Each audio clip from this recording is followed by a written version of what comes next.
Muy buenos días, docente de la universidad y neurólogo del Instituto Nacional de Ciencias Neurológicas.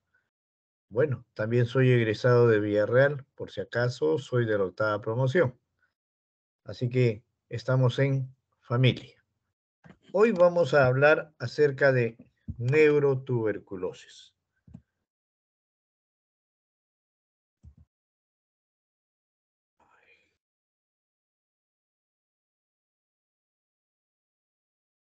Fallando esto.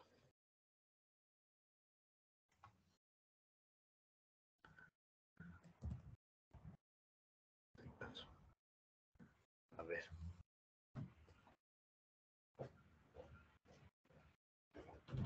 Julio.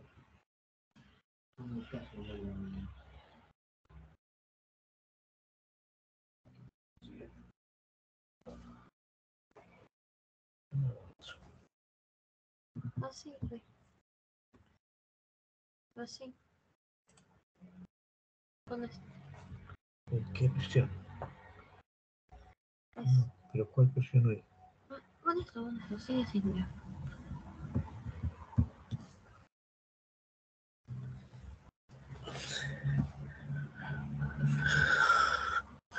Ya, listo. Neurocisticercosis, que cada vez que la Organización Mundial de la Salud envía sus informes acerca de las patologías que son frecuentes como morbilidad, como mortalidad en el mundo, están pues, luego de los cuadros circulatorios, las enfermedades infecciosas. Y dentro de los procesos infecciosos está la tuberculosis, ¿no? Al ladito, pues, de aquellos cuadros bacterianos agudos y subagudos. La neurotuberculosis o la tuberculosis como una entidad subaguda.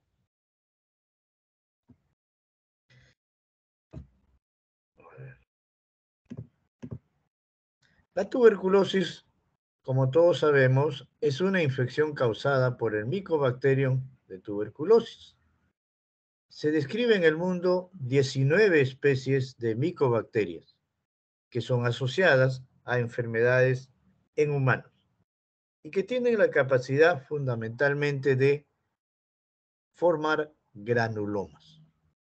Se describe también que los seres humanos son el único reservorio del micobacterio tuberculosis y que una de las características importantes es que afecta a todos los órganos de la economía, pero fundamentalmente a los pulmones. En los últimos años, la neurotuberculosis se ha incrementado tanto en zonas epidémicas como no epidémicas, ¿no? Y se entendía por zonas epidémicas a los países en vías de desarrollo o a los países fundamentalmente latinoamericanos, mientras no epidémicos, aquellos países industrializados y fundamentalmente no los países europeos. Sin embargo, en las últimas estadísticas, en los últimos informes, se nota pues que la tuberculosis, a través de una serie de situaciones, ya se ha incrementado también en estas zonas que antes eran no epidémicas. Y esto debido fundamentalmente a la epidemia del SIDA, a la resistencia a los fármacos, al crecimiento de asentamientos humanos y fundamentalmente a las pésimas condiciones de vida que hay en algunos países. Si revisamos un poco de historia de la neurotuberculosis, de la tuberculosis, fíjense, es una entidad que ya ha sido pues catalogada, registrada desde fines del siglo XVIII. Y Robert White es uno de los primeros que comienza a hablar de meningitis tuberculosa, que comienza a hablar de hidrocefalia aguda en los niños debido a esta enfermedad. En 1830, ¿no?, se describe ya el proceso inflamatorio de la aracnoides, sobre todo aquellas basales, aquellos que están en la base del cerebro, y se describe pues un proceso inflamatorio de aracnoides, o sea, la aracnoiditis descrito por esta enfermedad. En 1881 se describe el compromiso de las arterias de tuberculosis. Se describe la arteritis asociada con meningitis tuberculosa. Pero el punto fuerte, clave en la historia de la tuberculosis lo dio pues en 1882 Robert Koch, quien aísla por primera vez al Mycobacterium tuberculoso. Fue aceptado y desde aquel momento pues ya se habla inclusive en honor a él, ¿no? Al Mycobacterium como el bacilo de Koch. Fíjense que en 1891 ya se comienza a llevar a cabo la punción lumbar, el estudio del líquido cefalorraquídeo. Estudio que es muy difícil hasta ahora en nuestros días porque existen muchos prejuicios cuando uno programa, cuando uno plantea llevar a cabo este estudio del líquido cefalorraquídeo a través de la punción lumbar, ¿no? Los pacientes muchas veces se oponen, no aceptan a que se lleve este examen, ¿no? Y a veces tenemos que explicarles que es muy importante y explicarles pues que los prejuicios que tienen, que es un líquido estancado, que es un líquido que si le sacamos una cantidad ya no se va a reponer, explicarles de su prejuicio que es el líquido de la vida, ¿no? Y tenemos que nosotros recordar, ¿no? La fisiología, la formación, la circulación y la eliminación del líquido cefalorraquídeo, ¿no?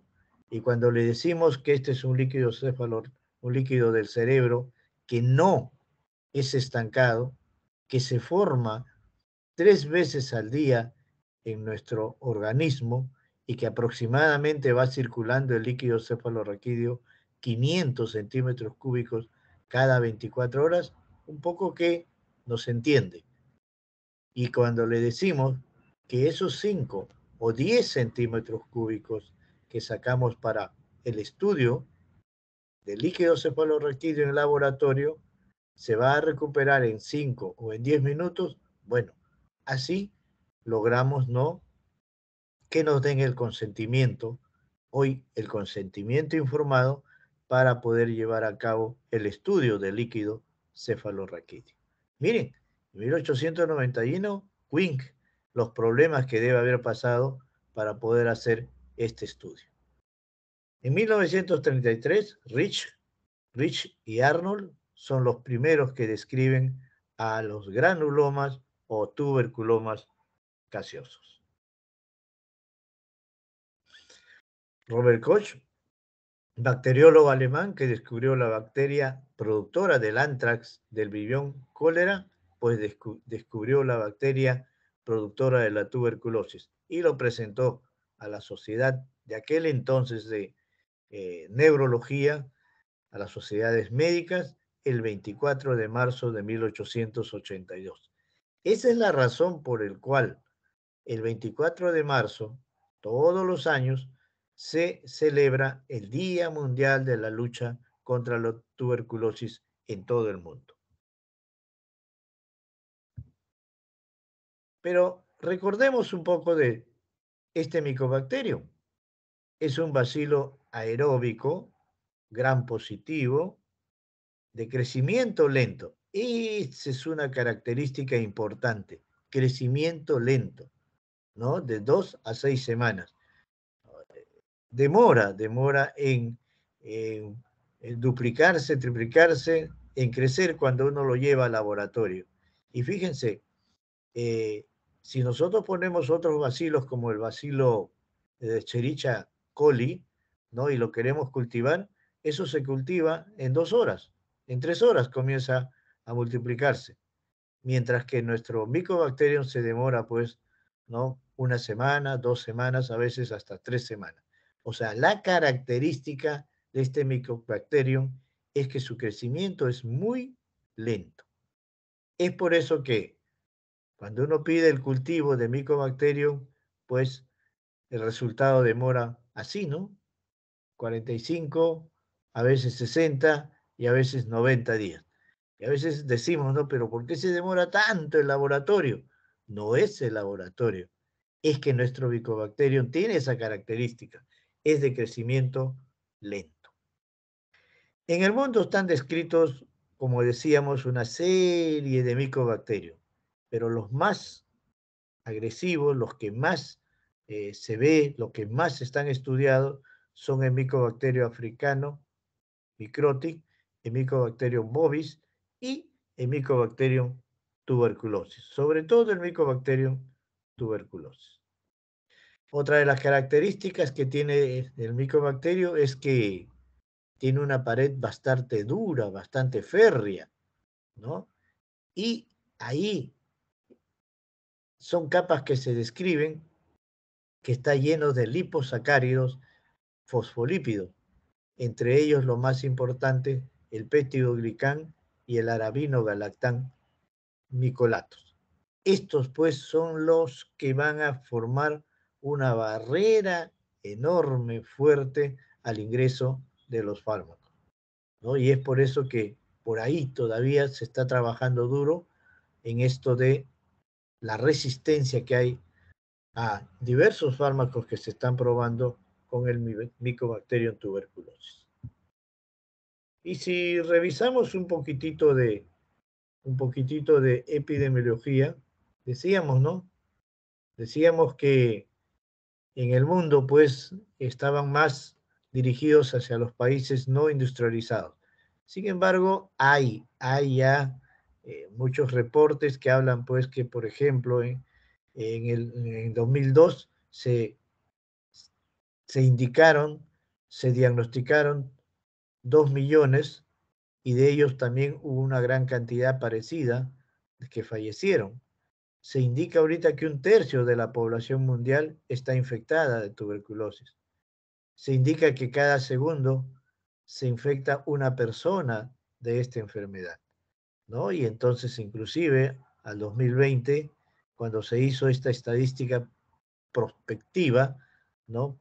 Se proyectó que más o menos habían para 2020 150 millones de personas enfermas con tuberculosis y de ellos pues aproximadamente, y casi cierto se cumplió, 36 millones de personas fallecieron por esta enfermedad. En nuestro Perú también es igual, ¿no? Hay zonas, hay departamentos en donde había bolsas, bolsones de tuberculosis, o sea, grandes cantidades de pacientes con tuberculosis, ¿no? Sobre todo Madre de Dios, Ucayali, Loreto y algunos departamentos de la sierra. Pero hoy, debido a la migración interna que hay en nuestro querido Perú, ¿no? Está distribuido en todos los departamentos, ¿no? Y la única característica que sí lo seguimos es que afecta a la población económicamente activa, ¿no? Y que hay cierto predominio masculino. Pero como toda enfermedad, se describen muchos factores de riesgo. Dentro de ellos, la inmunodeficiencia, la llegada del HIV, la malignidad hematológica y retículo endotelial, algunas personas que necesitan terapias inmunodepresivas, la malnutrición, la falla crónica renal y sobre todo el abuso de drogas y alcohol.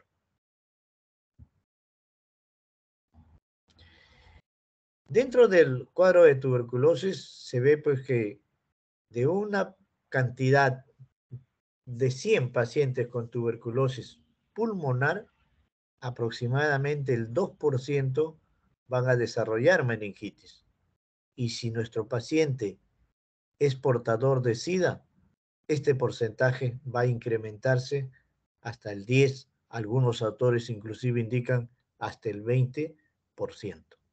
Por lo tanto, ¿no? Hay un promedio últimamente que pacientes con tuberculosis pulmonar van a desarrollar más o menos el 10% de pacientes van a desarrollar compromiso del sistema nervioso central. Y si recordamos la patogénesis, esto es pues una enfermedad que se transmite por vía respiratoria, ¿no?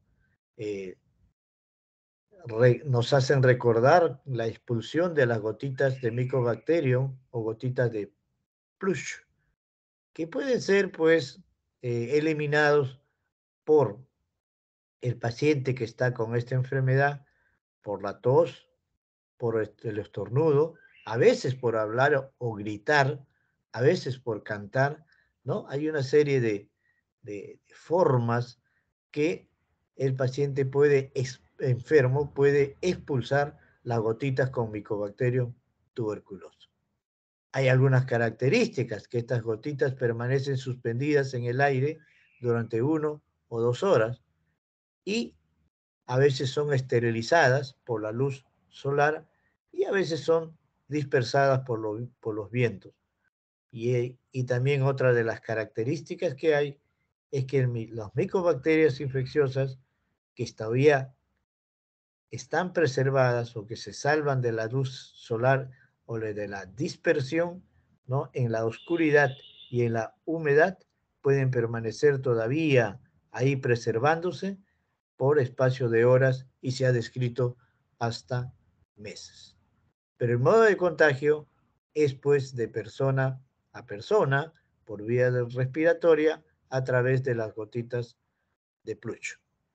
Ahí, una vez que el micobacterio ingresa al alveolo, se multiplican, pero también llegan nuestras defensas donde están fundamentalmente los macrófagos. Y se describe que en 2 o 4 semanas muchos bacilos mueren, pero también hay muchos que sobreviven y son los que se van a diseminar. Y se van a diseminar a través de vía sanguínea, a través de vía linfática, a través de vías aéreas, como hemos mencionado, y van a estar ubicados en diversos órganos de la economía, ¿no? Puede estar a nivel laringio, a nivel de las amígdalas, a nivel de la pleura, a nivel del pulmón, a nivel intestinal, fíjense, ¿no? A nivel del hígado, a nivel ocular, en la piel, a nivel de los huesos, fundamentalmente la columna, a nivel de los músculos, recordemos al psoas ilíaco, ¿no? En las glándulas suprarrenales, en las zonas vesicales, en los anexos, ¿no? Y en los genitales. Como ven, se va a ubicar a diversos órganos de la economía y van a formar lo que se llama los granulomas o tuberculomas. Y es por eso que nos describen, ¿no? Que hay granulomas pulmonares y extrapulmonares.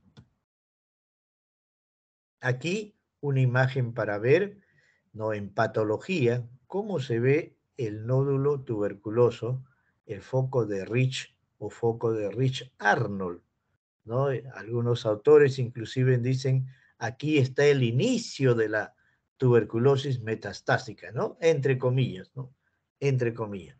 Pero esto es con una visión objetiva, amplia, de cómo es el foco de Rich, el nódulo tuberculoso.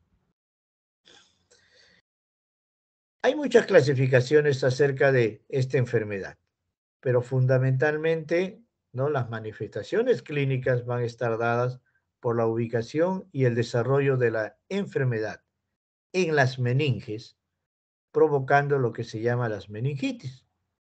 Y entonces, a su vez, ¿no? Vamos a encontrarnos con cuadros de aracnoiditis basal, de aracnoiditis autoquiasmática y de vasculitis. También estos granulomas pueden encontrarse, como vamos a ver, únicos, a veces crecer y a veces infectarse. Y se forman los llamados tuberculomas abscedados o abscesos tuberculosos. Pero también está descrita las formas espinales, es decir, las formas raquimedulares. Y ahí también, a su vez, vamos a encontrarnos con aracnoiditis, con vasculitis, con mielitis, inflamación de toda la médula, y las radiculomielíticas, o sea, inflamación de las raíces nerviosas y de la médula. También el compromiso de la columna vertebral, ¿no? Que se describió gracias a Percival Spott, de ahí que lleva su nombre y lo conocemos como mal de Pott, ¿no? Y nos dijo, pues, nos indicó en sus trabajos que la forma más frecuente estaba en la parte dorsal. De ahí que inclusive semiológicamente, cuando uno ve las jivas de Pott o las jivas tuberculosas, pues se habla de las jivas de Pott y como primera posibilidad diagnóstica pensamos en una tuberculosis vertebral. Y a nivel muscular, conocido es que frecuentemente el psoas ilíaco, ¿no?, es infectado de tuberculosis. Inclusive se describen los abscesos de psoas ilíaco. Esto más o menos es el cuadro que se puede presentar, ya que en la mayoría de los autores, ¿no?, lo han descrito así, como manifestaciones clínicas debido a las formas clínicas que hay en tuberculosis. Una vez que el tuberculoma, el foco de Rich Arnold, se rompe al espacio subaracnoideo, hay un tejido, una solución, un exudado que va a viajar a través del líquido cefalorraquídeo, inflamando las meninges, ¿no? Y esta inflamación puede comprometer la parte alta del cerebro, la parte lateral del cerebro, pero sobre todo la parte baja del cerebro. Ahí es donde da la llamada aracnoiditis basal. Pero también en la parte media, baja, están nuestros nervios craneales, está nuestro quiasma óptico. Esa es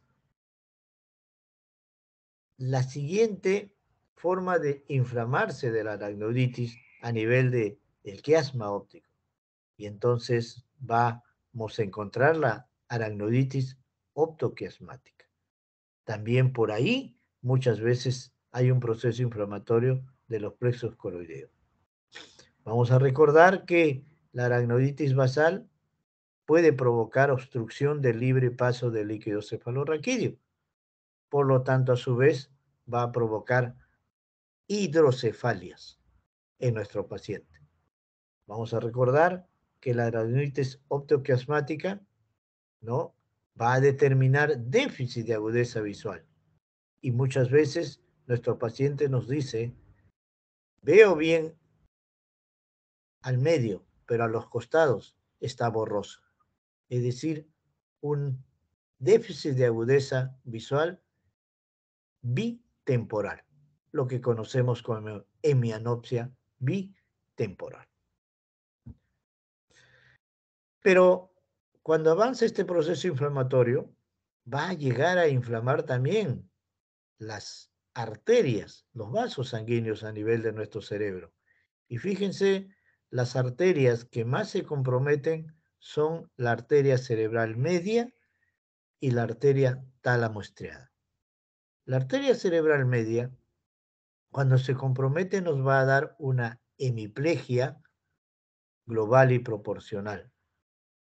Nos va a dar o a veces un déficit motor en todo un hemicuerpo contralateral a la lesión, ¿no? Muy parecido a lo que ocurre en el accidente cerebrovascular, en los infartos cerebrovasculares. Y cuando se compromete la arteria tálamo estriada, nuestro paciente puede presentar movimientos involuntarios. No se olviden que la arteria tálamo estriada va a irrigar las zonas de los ganglios basales, ¿no? Y cada vez que se alteran los ganglios basales, ¿no? Va a haber una alteración de neurotransmisores, entre ellos la dopamina, ¿no? Que van a provocar una serie de movimientos involuntarios.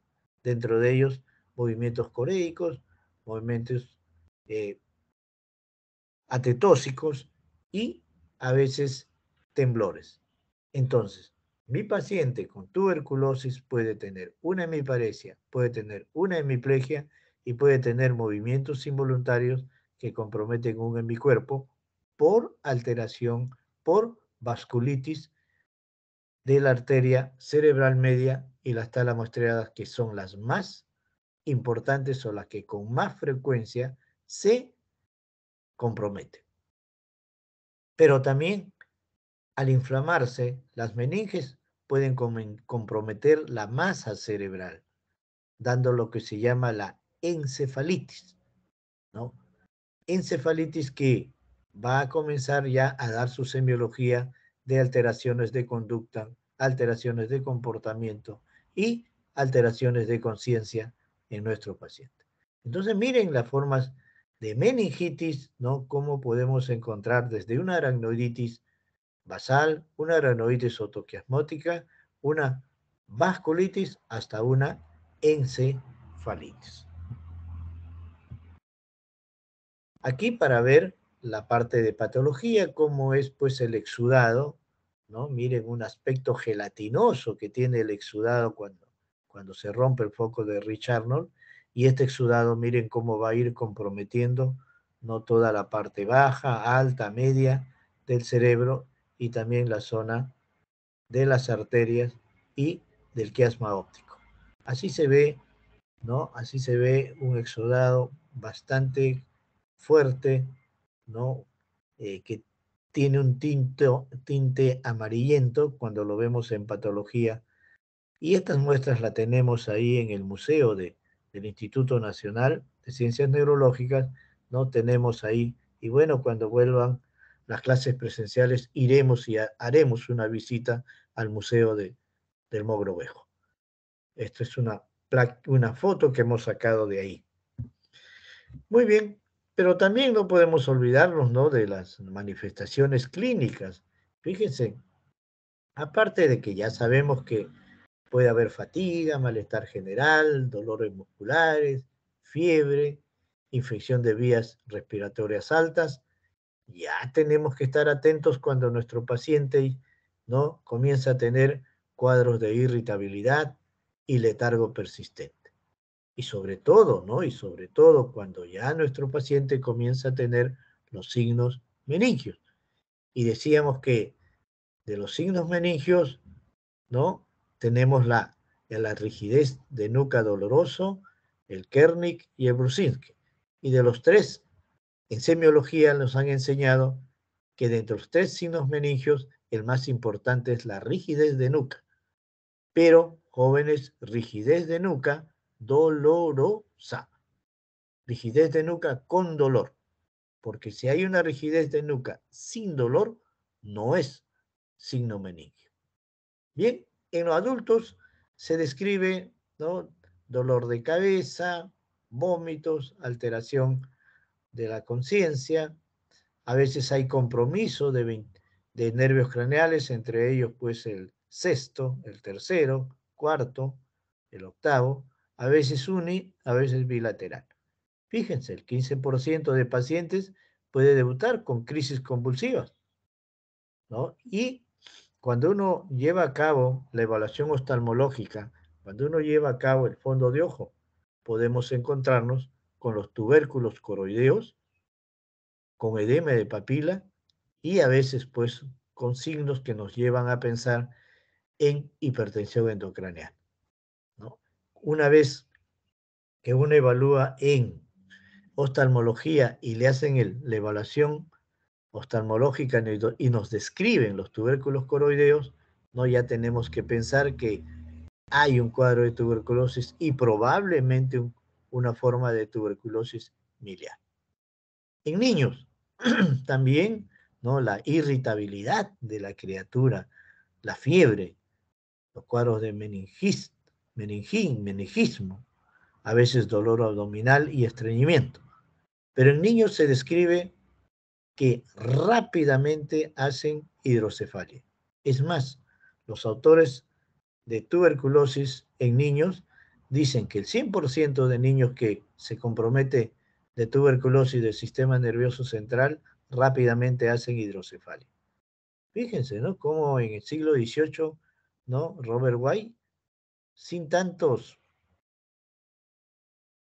equipos de tecnología, ya describía que la hidrocefalia era más frecuente en los niños. Y hoy no hemos podido cambiar ese concepto. Y lo vemos constantemente cuando recibimos pacientes en la hospitalización.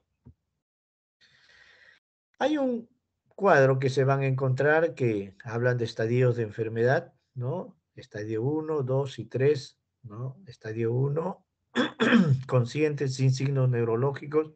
Estadio 2, cuadro confusional, hemiparesia o parálisis de un nervio craneal. Y estadio 3, cuando ya un paciente está en estupor, coma y compromiso de nervios craneales. Indudablemente el pronóstico de enfermedad será bueno si es que nuestro paciente entra en estadio 1 o estadio 2. Recordar esto. Si nosotros revisamos imágenes, vamos a encontrarnos con una hiperintensidad en la parte alta, en la parte lateral, en la parte baja, ¿no? Y a veces nos hablan muchas veces de una reacción hiperintensa cuando hacemos una imagen, cuando hacemos una resonancia. Aquí para ver también, ¿no? Zonas de hiperintensidad. Pero hay algo que nos describen los autores, que cada vez que vemos pacientes en radiología con meningitis, ¿no? Es cierto, encontramos realce meningio, pero a veces se asocia a la presencia de granuloma. Es decir, casi van juntos granulomas con la meningitis. A veces un granuloma, a veces varios granulomas asociados, ¿no? A veces únicos y a veces varios. Pero cada vez que vemos una imagen de un paciente con meningitis, seguro que por ahí vamos a encontrar granulomas. Y los granulomas o tuberculomas no están descritos como toda lesión que ocupe espacio.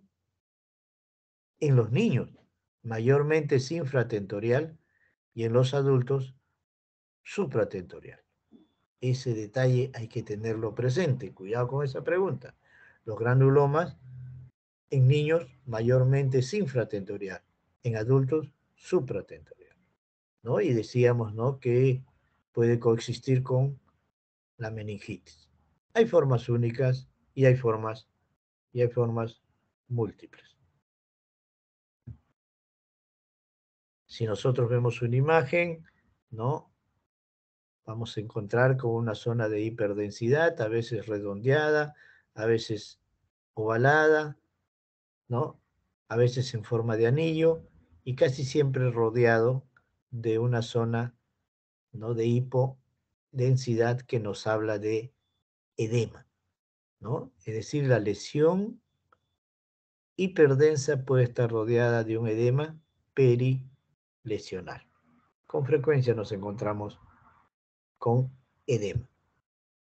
Y a veces nos encontramos con estas formas de granulomas en forma en anillo. Miren, acá tenemos una en la zona temporal izquierda. Acá tenemos otra, mire, a nivel de cerebelo, ¿no? Y aquí tenemos otra, mire, a nivel de protuberancia, ¿no? Bulbo protuberancial, ¿no? Y se van formando 1, 2, 3 granulomas, ¿no? Esa es la forma que nosotros encontramos cuando hacemos imágenes de los granulomas tuberculosos. Y a veces son varios en la parte baja del cerebro, y a veces pues tienen unas características, miren, que se asemejan pues a las palomitas de maíz, ¿no? Al popcorn, ¿no? Y entonces los radiólogos cuando ven esta imagen nos dicen, estoy viendo imágenes en popcorn. Primera posibilidad diagnóstica, tuberculosis. No es patognomónico, pero es frecuente. Entonces, cada vez que les presenten una imagen con estas imágenes, con esta forma de popcorn o palomitas de maíz, piensen en que como primera posibilidad diagnóstica sea la tuberculosis. A veces este tuberculoma puede ser pequeño, de 1 centímetro, 2 centímetros, pero a veces crece, ¿no? Y entonces está descrito las formas grandes, las tuberculomas gigantes por esta enfermedad. Y en algunas oportunidades también podemos encontrarnos con imágenes grandes que tienen que hacerse diagnóstico diferencial con los procesos expansivos, porque miren, es grande y ya comienza a dar signos radiológicos de hipertensión intracraneana, como es la desviación de la línea media, es decir, que el cerebro está empujado de un lado hacia otro, ¿no? Acá un tuberculoma grande y uno pequeño. Muchas veces estos tuberculomas gigantes pueden abscedarse y entonces se habla de un probable absceso tuberculosis que tenemos que hacer la interconsulta a cirugía para que le hagan la biopsia correspondiente o la exéresis correspondiente. Pero la médula espinal no se salva, ¿no?, de esta enfermedad, y ahí están descritas las aracnoiditis y también están descritas las vasculitis. No olviden, jóvenes, que a nivel medular está la arteria espinal anterior, que nos da pues gracias, toda la parte motora de nuestro organismo. No hay que olvidar que la parte anterior de la médula es fundamentalmente motora, que la parte posterior de la médula, donde está la arteria espinal posterior, ¿no?, tiene la capacidad de darnos la sensibilidad, sobre todo sensibilidad profunda, ¿no? Y curiosamente, en trabajos de investigación, ¿qué se está encontrando? Fíjense, ¿no? Que la tuberculosis le agrada mucho ubicarse en la parte anterior de la médula, ¿no? En la parte anterior de la médula, dándonos compromiso motor fundamental. HIV, el VIH, le gusta ubicarse fundamentalmente en la parte posterior de la médula, dándonos compromiso de sensibilidad profunda. No, es aquel paciente pues que no siente lo que pisa, es aquel paciente que se habla pues de un paciente con daño cordonal posterior o un paciente tabético que para poder ponerse de pie tiene que dirigir la mirada al piso, tiene que asegurarse de que su pie está en contacto con el piso, ¿no? Y entonces eh, muchos autores dicen, bueno, es lo que estamos encontrando. A la tuberculosis le gusta ubicarse en la arteria espinal anterior y al VIH en la arteria espinal posterior. Eso es un trabajito muy interesante que están haciendo varios en nuestra institución. Pero también, ¿no?, como vamos a seguir describiendo, hay compromiso pues también de los cuerpos vertebrales, ¿no? Miren, ¿no? Y vemos la tuberculosis vertebral. Esta tuberculosis vertebral es frecuente a nivel dorsal, porque el mal de Pont nos lo describió así y hasta ahora esos conceptos no han variado. Es más frecuente a nivel dorsal, pero también encontramos, ¿no?, cuadros cervicales y cuadros lumbares, como estamos viendo en esta imagen. Y no deja de inflamar toda la parte baja, la tuberculosis, y acá está, miren, una imagen de hiperdensidad, ¿no? Una imagen de una zona abscedada del absceso del psoas ilíaco, ¿no? Es frecuente encontrarnos con pacientes de tuberculosis vertebral, de tuberculosis raquimedular, que comprometen el psoas ilíaco y encontramos los abscesos de psoas ilíaco, ¿no? Entonces, fíjense, la tuberculosis compromete parte alta de nuestro cerebro, parte media de nuestro cerebro, pero también compromete toda la zona raquimedular. Y acá algunas imágenes para ver cómo es el absceso vertebral, la TV vertebral en mal de Pot. Muchas veces es tan grande que a ese nivel puede presionar a la médula.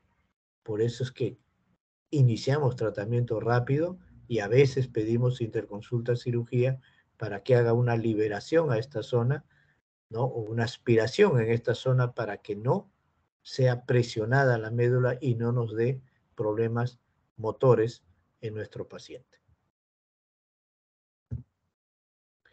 Y bien, importante es el estudio del líquido cefalorraquídeo en la tuberculosis. Y entonces hay tres cosas características que tienen que recordar, muchachos, para pensar en tuberculosis. Aumento de proteínas, hiperproteinorraquia, baja de glucosa en líquido, hipoglucorraquia y aumento de linfocitos. Características que hay en líquido cefalorraquídeo. Aumento de proteínas, glucosa baja y pleocitosis a predominio linfocítico. Cada vez que tengamos un líquido con hipoglucorraquia, dentro de sus posibilidades diagnósticas va a estar la tuberculosis. Hay muchas pruebas que todavía se siguen pidiendo, como es el ADA, adenosíndeaminasa, que nos ayuda mucho a decir si hay o no tuberculosis. Aunque tiene muchas reacciones cruzadas, pero de todas maneras se sigue utilizando en sangre y sobre todo en líquido cefalorraquídeo para diagnóstico de esta enfermedad. El cultivo, recordemos, ahora sí, ya sabemos por qué pues nuestro cultivo de Lobeste-Jensen, ¿no? El resultado nos demora pues 4 o 8 semanas, ¿no? También es un punto a favor de si sale positivo, ¿no? De pensar en tuberculosis. Pero ya sabemos por qué demora tanto, porque nuestro Mycobacterium tiene una característica, que es de crecimiento bastante lento. Y hasta que llegó pues el PCR, la reacción en cadena de polimerasa. Hoy por hoy, una prueba de alta especificidad, una prueba de alta sensibilidad y pues el PCR en tuberculosis, ¿no? Que nos hace ver la secuencia de este micobacterio del genoma de tuberculosis nos ayuda para diagnóstico de enfermedad. Pero recordemos algo, jóvenes, ¿no? El PCR te dice, ahí está el micobacterio, pero no te dice si está vivo o está muerto. Entonces, muchas veces hay que tener cuidado. Te ayuda en el diagnóstico, pero no te ayuda en el seguimiento de la enfermedad cuando le das tratamiento, porque te dice, ahí está el micobacterio, pero no te puedo decir si está vivo o está muerto, ¿no? Eso es clarito y tener cuidado con esa otra pregunta, ¿no? ¿No? Esa otra pregunta, ¿no? Es muy bueno para diagnóstico. Y en el tratamiento, pues, mucho se buscó desde hace muchos años, ¿no? El régimen ideal. Y hoy se está trabajando fármacos de primera línea, fármacos de segunda línea, ¿no? Tratamiento que se respeta mucho porque el programa de tuberculosis lo brinda a todos nuestros pacientes y entonces tenemos que estar, ¿no? Siguiendo que nuestros pacientes cumplan con el programa, con el protocolo de tratamiento largo que hay en tuberculosis, ¿no? Hay generalmente en sistema nervioso hasta ahora un año, ¿no? Con una fase bactericida de 2 meses y una fase de consolidación en 10 meses. Aunque existen los tratamientos acortados que se da en tuberculosis pulmonar. Y hoy en ciencias neurológicas estamos trabajando, ¿no? Un tratamiento acortado en aquellos compromisos del sistema nervioso central. Pero hasta ahora en el mundo, lo que se dice es 1 año mínimo de tratamiento en tuberculosis con estos fármacos, ¿no? Ya, el resto es trabajos de investigación que todavía recién se están desarrollando. Y fíjense, a pesar de que se le ataca por diversos frentes al Mycobacterium, todavía hay resistencia, ¿no? Por ejemplo, miren a dónde actúa no la isoniazida, en la pared. ¿A dónde actúa el etambutol? En la pared. ¿Dónde actúa la etionamida? Bloqueando la síntesis del ácido micólico, ¿no? ¿Dónde actúa la isoniazida? Bloqueando la síntesis del ácido micólico y junto con el etambutol, bloqueando la síntesis del arabinogalactán. Miren la estreptomicina, bloquea a los ribosomas. Miren la rifampicina, bloquea el RNA polimerasa. Miren dónde actúan el resto de los organismos a nivel del metabolismo de micobacterias. Miren, o sea, a pesar de que estamos actuando, ¿no?, contra el micobacterio a nivel de pared, a nivel de citoplasma, a nivel de metabolismo, todavía hay resistencia. Y los factores de pronóstico ya sabemos, pues, en aquel paciente que ingresa en estadio 1 tendrá mejor pronóstico que el paciente que ingresa en estadio 3.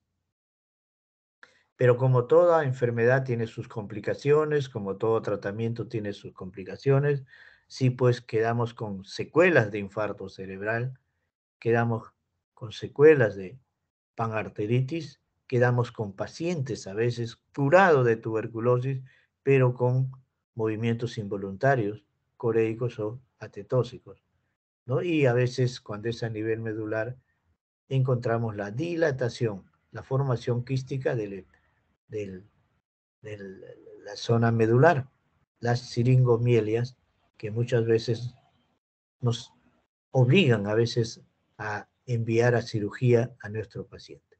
Es decir, hay complicaciones en esta enfermedad como en cualquier otra, no solo como enfermedad, sino también como secuelas de tratamiento.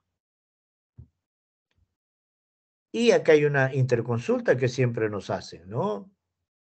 La tuberculosis y el embarazo. La tuberculosis debe ser tratada, ya que la enfermedad es más peligrosa que los fármacos para la criatura. O sea, la tuberculosis me impide que le dé, si está el embarazo me impide que le dé tratamiento tuberculosis a mi paciente, no, porque no está descrito cosas fuertes, grandes, ¿no?, contra la criatura. Y tenemos que darle tratamiento. Y entonces, muchas oportunidades no tenemos una paciente con tratamiento de tuberculosis y sale embarazada, ¿no? Tenemos que indicar claramente que no es indicativo de aborto terapéutico, ¿no? Eso es las interconsultas que nos hacen constantemente. Paciente embarazada, ¿debe recibir tratamiento con tuberculosis? Sí. ¿Debe recibir, de lactar al paciente? Sí, pero lógicamente con todas las medidas, ¿no?, de cuidado, ¿no?, en nuestros pacientitos.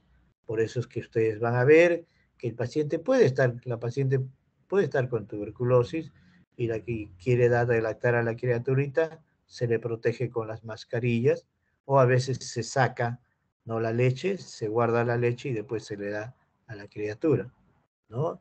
Pero no es contraindicación para dar tratamiento ni para indicar el aborto terapéutico. Es una interconsulta que constantemente nos hacen a los neurólogos de embarazo. Bien, esto es lo que le tenía preparado para tuberculosis y acá una vez más, este es mi querido Instituto Nacional de Ciencias Neurológicas, mi sala San Vicente, donde ya les he dicho, ahí tienen un salón de vía real que lo hice, ¿no? A través de tantos años que estuve en semiología y está identificado como Salón de Villarreal. Ese es mi campo clínico. Están invitados ustedes ahí una vez que comiencen las clases presenciales. Si tuvieran alguna interrogante, alguna pregunta, encantado de responder, porque creo que nos hemos pasado 5 minutos. ¿Alguna pregunta? O si no, si está claro como el agua, como el líquido cefalorraquídeo, cristal de roca. Ok. Muy bien, Doctor, jóvenes. Muchas gracias, muchas gracias, muchas gracias. doctor, Señor delegado o delegada, ahí hemos cumplido la clase correspondiente. Gracias. Buenos doctor, ¿me días. escuchan?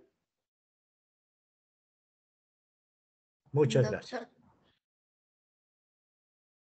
Gracias, doctor.